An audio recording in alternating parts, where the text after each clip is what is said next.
So welcome to this advanced lesson on histograms.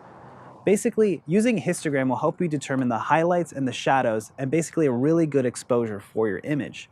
Most cameras will let you view a histogram after the fact, and some cameras will let you view a histogram while you're shooting. You can bring it up by usually pressing an info or display button.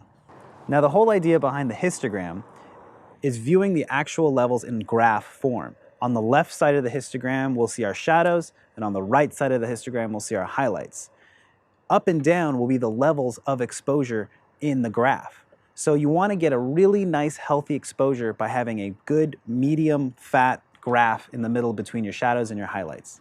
You can see right now we're shooting William Shakespeare right now, and it's really heavy on our histogram on the left side, which means there's more shadows in the shot than there are highlights. Now watch as I cover the lens up. I let no light in and it's all shadow. So that would not be a good exposure. Let it open up and you see how it went from brightness as the camera adjusted its shutter.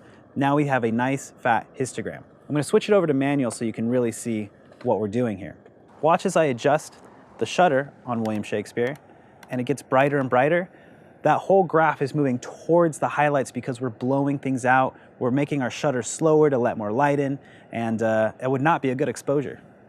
So now let's go the other direction.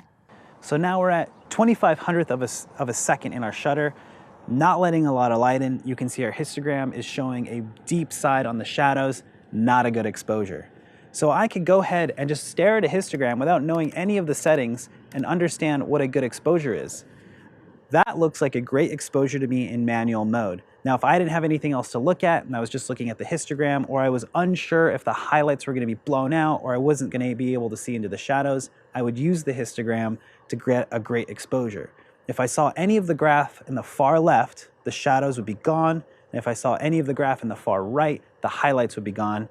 And that would not be good in post when we start to play with the photo.